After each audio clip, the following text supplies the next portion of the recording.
أعوذ بالله من الشيطان الرجيم.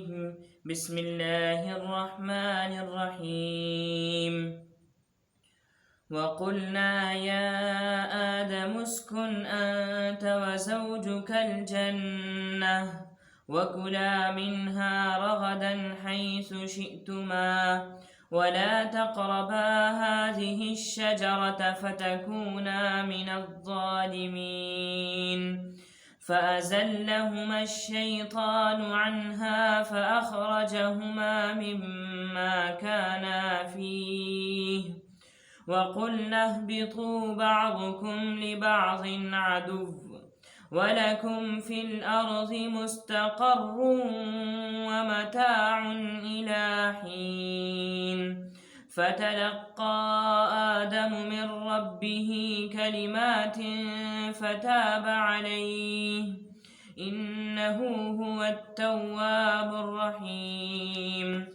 قلنا اهبطوا منها جميعا فإما يأتينكم مني هدى فمن تبع هداي فلا خوف عليهم ولا هم يحزنون. والذين كفروا وكذبوا بآياتنا أولئك أصحاب النار هم فيها خالدون. صدق الله العظيم. الحمد لله رب العالمين والصلاة والسلام على سيد المرسلين وعلى آله وأصحابه الغر الميامين. اعوذ باللہ من الشیطان الرجیم. بسم اللہ الرحمن الرحیم.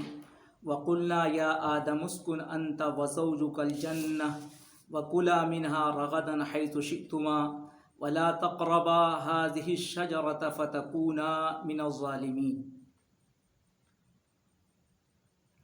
اس رکوع کی ابتدائی آیات میں حضرت آدم علیہ السلام کی تخلیق اور ان پر جو کچھ اللہ کی نعمتیں نچھاور ہوئی ہیں ان کا تذکرہ تھا، اور ابلیس نے اللہ کے حکم سے سرتابی کی اور وہ ملعون اور مطرود قرار پایا اور جنت سے محروم کر دیا گیا، اس کا بیان تھا۔ اب حضرت آدم اور ان کی بیوی حضرت حوا علیہم السلام کو جنت میں رہنے کا حکم دیا جا رہا ہے۔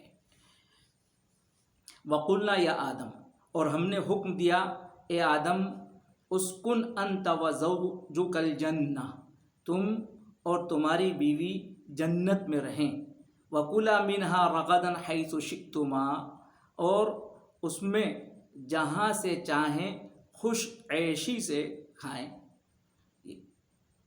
یہ اللہ کی طرف سے ان کو حکم دیا گیا۔ حضرت آدم علیہ السلام کو جس جنت میں رہنے کا حکم دیا گیا یہ ایک مطلق جنت تھی۔ یہ وہ جنت دار الخلد یا دار الجزا نہیں تھی جو اب ہے۔ ظاہر ہے کہ اس جنت میں اس وقت رہنے کے مخصوص قوانین، مخصوص شرائط تھے، اور جب حضرت آدم علیہ السلام کو دنیا میں اتار دیا گیا تو پھر اس جنت کو دار الجزا، دار الخلد کی حیثیت دے دی گئی۔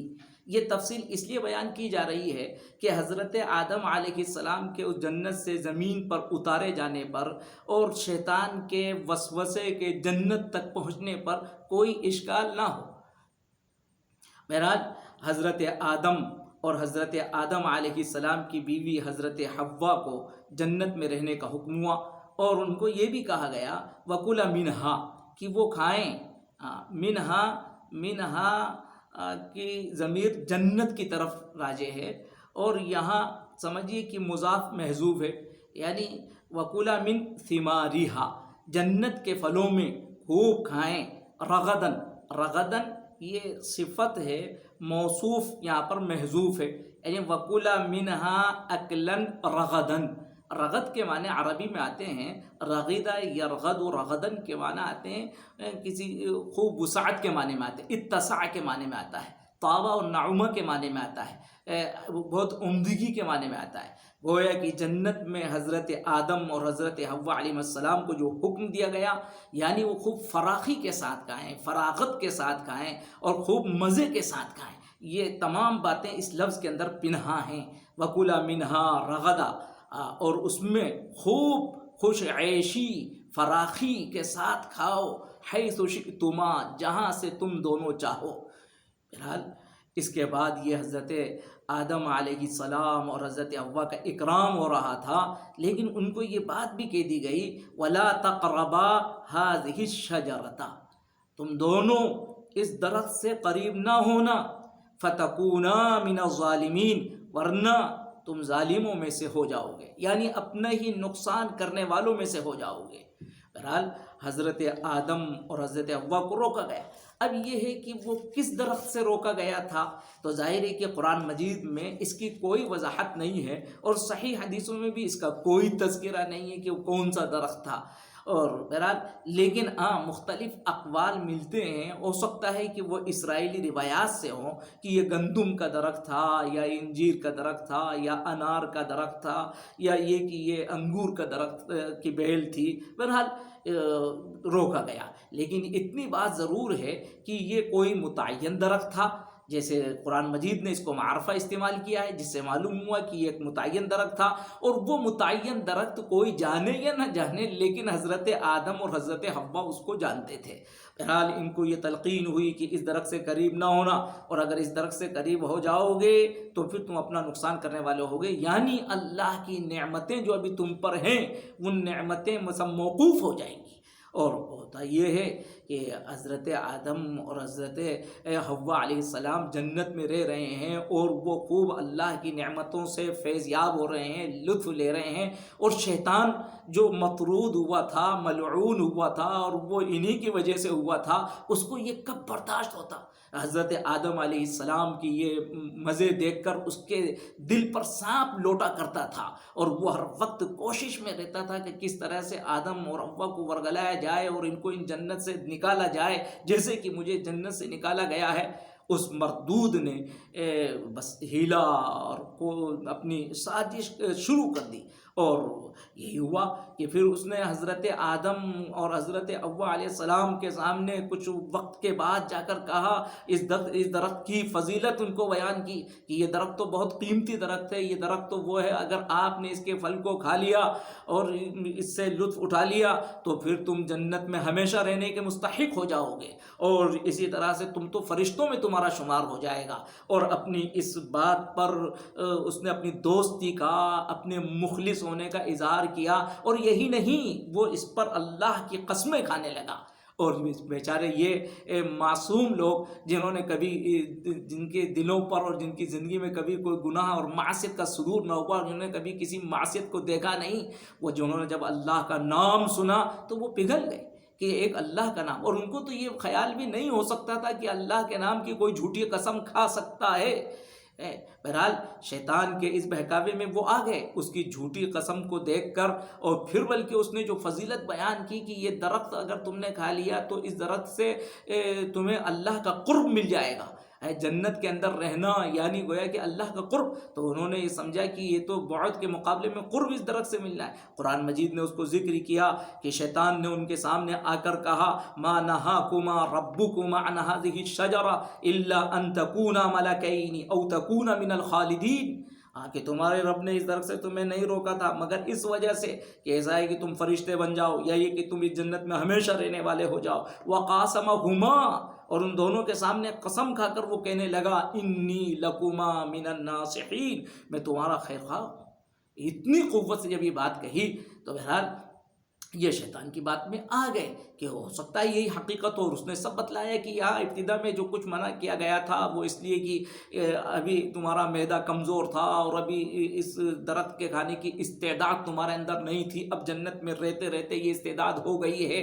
اس طرح کی باتیں اس نے کہیں، اور بس اسی کو قرآن مجید نے اجمال کے ساتھ یہ ذکر کیا فَأَزَلَّهُمَا الشَّيْطَانُ عَنْهَا، تو شیطان نے ان دونوں کو لغزش دے دی، انہا کی ضمیر درخت کی طرف، اس درخت کے سبب سے، اس درخت کی وجہ سے، اور فَأَخْرَجَهُمَا مِمَّا كَانَا فِيهِ، اور وہ ان دونوں کو نکال کر رہا مما کانا فیہ، اس عیش سے جس میں وہ تھے، یعنی ان نعمتوں سے جن نعمتوں کے اندر وہ تھے، وہ نکال کر رہا. یہ سازش اس نے رچی. اور اس کے بعد ظاہر ہے پھر اللہ کا حکم ہوا.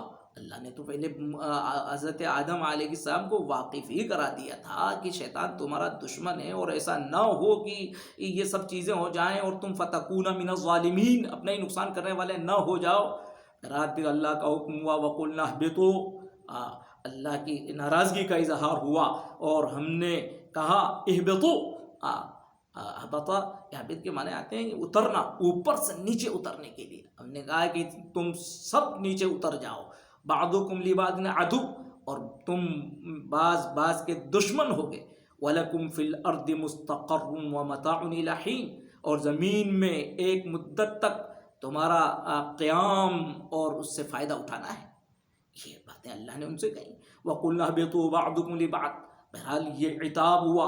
ایک سب سے بڑی بات تو یہ، ایک عتاب تو یہ تھا کہ جنت سے اب ان کو نیچے اتارا جا رہا تھا. ایک سزا یہ ہو گئی، اور اس سزا کے اندر دوسری سزا یہ دے دی گئی بعضکم لبعض عدو، کہ تم وہاں میں ایک دوسرے کے دشمن ہو گئے، دشمنی تمہارے اندر رہے گی. تو یہ کتنی بڑی سزا تھی. اب یہ اہبطو یہ کن لوگوں سے کہا؟ تو ظاہر ہے کہ یہ حضرت آدم سے بھی کہا گیا، حوا سے کہا گیا. اور اگر ابھی شیطان ابھی آسمان ہی پر موجود تھا، جنت کی رحمتوں سے وہ محروم کر دیا گیا تھا، لیکن ابھی اس کو اتارا نہیں گیا تھا، تو اس حکم کے اندر وہ بھی شامل ہے کہ اس سے بھی کہا گیا کہ تم اتر جاؤ. اور پھر یہ بھی سنا دیا گیا کہ اب دوسری سزا یہ ہوگی کہ تمہارے درمیان میں باہم دشمنی ہوگی، انسان اور شیطان ایک دوسرے کے دشمن ہوں گے. تو ظاہر ہے کہ ان الشیطان لکم عدو مبین، جس کو قرآن مجید نے کہا، تو اس طور پر بعضکم لبعض عدو یہ بات کہی گئی. اور یہ بھی ہو سکتا ہے کہ یہ بات حضرت آدم اور حضرت حوا سے کہی گئی ہو، اور ظاہر ہے کہ ان کے توسط سے، ان کی ذریت سے بھی بات کہی جا رہی ہے. اہبطوا یعنی آدم و حوا اپنی ذریت کے ساتھ اب یہاں اتر جائیں. اور بعضکم لبعض عدو کا مطلب یہ ہوا کہ پھر تمہاری ذریت میں بعض کے دشمن ہوں گے. یعنی اب یہ دشمنی جب ہوگی تو یہ دوسری سزا ہوگی. ظاہر ہے کہ جب اولاد نالائق ہو اور جب اولاد ایک دوسرے سے عداوت کرتی ہو تو یہ ماں باپ کی زندگی میں تکلیف کا سبب ہوتی ہے. تو کہا کہ تمہیں ایک طرح سے تکلیف اس طرح بھی ہوگی، بے چینی ہوگی. بہرحال وَقُلْنَا اهْبِطُوا بَعْضُكُمْ لِبَعْضٍ عَدُوٌّ، اور جس زمین پر اتارا جا رہا تھا اس زمین کے بارے میں بھی کہہ دیا کہ اب وہاں کوئی مستقل نہیں رہنا ہے، وہاں تمہیں تھوڑے دن ہی وہاں قیام کرنا ہے. وَلَكُمْ فِي الْأَرْضِ مُسْتَقَرٌّ، مستقر کا مطلب یہ کہ تمہارا اس میں ٹھکانہ ہے، اور مستقر پر تنوین تقلیل کی ہے، یعنی وہاں تمہیں رہنا ہے اور تھوڑے مدت تک رہنا ہے. دنیا میں ہمیشہ نہیں رہنا ہے، اور وہاں تمہیں فائدہ ہے اٹھانا ہے، یعنی دنیا کو برتنا ہے. اور متاع قلیل، متاع کے اندر بھی تنوین تقلیل کی، اور متاع کہتے ہی ہیں تھوڑے سامان کو اور تھوڑے لطف کو، تھوڑے مزے کو کہا جاتا ہے. اور پھر اس کے بعد اس پر الہین بھی وضاحت کر دی گئی کہ دنیا میں یہ سب کچھ ہوگا، لیکن یہ ہمیشہ نہیں ہوگا، ایک مدت تک رہے گا. یہ مدت ظاہر ہے کہ ہر انسان کے اعتبار سے وہ موت تک ہے، اور یہ پوری کائنات کے اعتبار سے، پوری دنیا کے اعتبار سے دیکھا جائے تو قیامت تک ہے. تو یہاں کہا کہ بس اتنا تمہیں رہنا ہے. یہ باتیں جب کہی گئیں تو ظاہر ہے کہ حضرت آدم علیہ السلام ان کی کب تاب لا سکتے تھے؟ وہ آدم جو اب تک اللہ کی رحمتوں کے سائے میں رہ رہے تھے، اور یہ عتاب اور ایسا سخت خطاب یہ حضرت آدم علیہ السلام کے لیے برداشت باہر ہو گیا. خوب آدم روئے، حوا خوب روئیں، اب کیا کریں کیا نہ کریں. لیکن اب سمجھ میں نہیں آتا ہے، جو چوک ہونی تھی وہ چوک تو ہو گئی، جو فہم کی اور اجتہاد کی غلطی ہونا چاہیے تھا وہ تو ہو چکی، لیکن اب سراپا احساس ندامت بنے ہوئے ہیں، اور اب کچھ چیز سمجھ میں نہیں آتی. جیسے ہوتا ایک انسان جب کسی سے کوئی غلطی ہو جاتی ہے، اب اس غلطی کے بعد اب اس کو کچھ سمجھ میں نہیں آتا کہ وہ اپنے حاکم سے کیسے اس کا حاکم کا سامنا کرے، اور حاکم کا سامنا کرے تو کیا الفاظ اور کیا تعبیرات اور کیا جملے استعمال کر وہ اپنی معافی کی درخواست کرے. حضرت آدم علیہ السلام بھی یہی کیفیت ان کی تھی، یہی کیفیت حضرت حوا کی تھی. بس اللہ کی رحمت جوش میں آئی. پھر اس کے بعد اللہ نے خود حضرت آدم علیہ السلام کو توبہ کے کلمات تلقین فرمائے، اور ظاہر ہے کہ یہ توبہ کے کلمات تلقین کرنا یہ خود اللہ کی طرف سے ایک بہت بڑی رحمت اور عنایت تھی۔ ایک انسان جو غلطی کرنے والا ہو، خطاوار ہو، اور پھر حاکم اور مالک اس کو خود کہے کہ اچھا اس طرح کے الفاظ کہو، چلو اس طرح کی درخواست لکھ کر لے کر آؤ، تو یہ خود محبت و شفقت کی بات ہے۔ تو اللہ کی طرف سے حضرت آدم علیہ السلام پر یہ عنایت ہوئی کہ اللہ نے حضرت آدم علیہ السلام کو چند کلمات تلقین فرمائے۔ تو اسی کو کہا فَتَلَقَّى آدَمُ مِن رَبِّهِ کلمات، تو آدم نے اپنے رب سے چند کلمات سیکھ لیے۔ اور وہ چند کلمات کیا ہیں؟ وہ دعا ہے جس کو ذکر کیا گیا، ربنا ظلمنا انفسنا وان لم تغفر لنا وترحمنا لنکونن من الخاسرین۔ بہت اہم ترین دعا ہے۔ جب اس دعا کے ذریعے حضرت آدم علیہ السلام کی معافی ہو گئی اور ان کو دوبارہ پھر جنت میں جانے کا استحقاق ہو گیا، تو جو بھی کوئی غلطی کے بعد اس دعا کا اہتمام کرے گا، اللہ رب العزت اس کے گناہوں کو معاف فرمائے گا، چہ جائے کہ اس کے گناہ سمندر کے جھاگ کے مثل ہوں۔ اس لیے اس دعا کا اہتمام ہونا چاہیے، اور اپنے گناہوں کے اوپر احساس ندامت کے ساتھ اور گناہوں کو ترک کرنے کے قصد و ارادے کے ساتھ، جو توبہ کے شرائط ہیں ان کے ساتھ جو اس دعا کا اہتمام کرے گا، اللہ اس کے گناہوں کو معاف فرمائے گا۔ پھر ہوتا یہی ہے، جب حضرت آدم علیہ السلام نے یہ کلمات اللہ کے حضور کہے، فتاب علیہ، تو اللہ نے ان کی توبہ کو قبول فرمایا۔ تابہ علی کے صلے کے ساتھ جب آتا ہے توبہ قبول کرنے کے لیے آتا ہے، اور تابہ الی کے صلے کے ساتھ توبہ کرنے کے لیے آتا ہے، اللہ کی طرف رجوع کرنے کے معنی میں آتا ہے۔ بہرحال اللہ نے فتاب علیہ، ان کی توبہ کو قبول کیا۔ اور یہاں ظاہر ہے کہ صرف آدم کی نہیں، آدم علیہ السلام کے ساتھ حضرت حوا کی توبہ کو بھی قبول کیا، لیکن ظاہر ہے کہ حضرت حوا تو حضرت آدم کے تابع تھیں، جیسا کہ ابھی وَقُلْنَا يَا آدَمُ اسْكُنْ أَنْتَ وَزَوْجُكَ الْجَنَّةَ، آدم کا پہلے ذکر، زوجت کا، ان کی بیوی کا تذکرہ، ان کی مطاوعات میں کیا گیا، ان کو تابع بنا کر کیا گیا۔ اسی طرح سے یہاں آدم کی توبہ قبول ہوئی، یعنی آدم اور حوا دونوں کی توبہ قبول ہوئی۔ اور اللہ تو وہ ہے، انہ هو التواب الرحیم، اللہ وہ تو خوب معاف کرنے والا ہے، خوب توبہ قبول کرنے والا ہے، اور بڑا مہربان ہے۔ اللہ ہی نے توبہ کے کلمات تلقین فرمائے، اور اس کے بعد پھر اس کی صفت کو ذکر کیا گیا۔ تواب کے اندر کیسی اللہ، یعنی توبہ کی، تواب کے اندر یہ معنی پنہاں ہے کہ اللہ وہ ہے جو توبہ کی توفیق بھی دینے والا ہے، اور توبہ کے لیے اسباب و وسائل بھی فراہم کرنے والا ہے، اور توبہ کے لیے جو سہولتیں ہیں وہ سب کچھ اللہ دینے والا ہے۔ اور یہی نہیں بلکہ اس توبہ کے بعد اللہ رحمتوں کو نچھاور کرنے والا بھی ہے، نعمتوں کا فیضان بھی کرتا ہے۔ کون ہوگا جو غلطی کو بھی معاف کرے اور غلطی کو معاف کرنے کے بعد مزید انعام سے نوازے؟ یہ اللہ ہی کی شان ہے، انہ هو التواب الرحیم۔ بندوں کو سمجھنا چاہیے کہ وہ اللہ کی طرف رجوع کریں۔ اللہ تو ایسا ہے جس کے ہمیشہ توبہ کا دروازہ کھلا ہوا ہے۔ حضرت رسول پاک صلی اللہ علیہ وسلم نے ایک موقع سے ارشاد فرمایا، ان اللہ یقبل توبۃ العبد ما لم یغرغر، انسان غرغرگی کی حالت میں، یعنی موت کی جو آخری کیفیت ہوتی ہے، اس وقت سے پہلے تک اللہ رب العزت بندوں کی توبہ کو قبول فرماتا ہے۔ بہرحال حضرت آدم اور حضرت حوا ان کی توبہ قبول ہو گئی، لیکن ان کو زمین پر اتارے جانے کا جو حکم تھا وہ ابھی منسوخ نہیں ہوا۔ ان کو توبہ قبول ہونے کے بعد پھر بھی کہا گیا، قُلْنَا اهْبِطُوا مِنْهَا جَمِيعًا، یہ اہبطوا جو اول پہلے ذکر ہو چکا ہے اسی کی تاکید بھی ہو سکتی ہے، اور یوں کہ اللہ نے اس حکم کو باقی رکھا۔ ٹھیک ہے توبہ قبول ہو گئی، لیکن زمین پر تم سب کے سب، یعنی تم سب اس سے، یعنی جنت سے اتر جاؤ، یہ اتار دیا گیا۔ اور بس یہ جو بیان ہے اس کا سیاق و سباق یہ بتلاتا ہے کہ یہاں اب جو اتارا جا رہا ہے وہ اب حکیمانہ انداز میں، ظاہر ہے کہ اللہ کی حکمت تھی کہ آدم کو دنیا کے اندر بسایا جائے گا، خلافت کا تاج پہنایا جائے گا، تو جو اللہ کی حکمت ہے وہ اب اپنی تکمیل اس کی ہو رہی ہے۔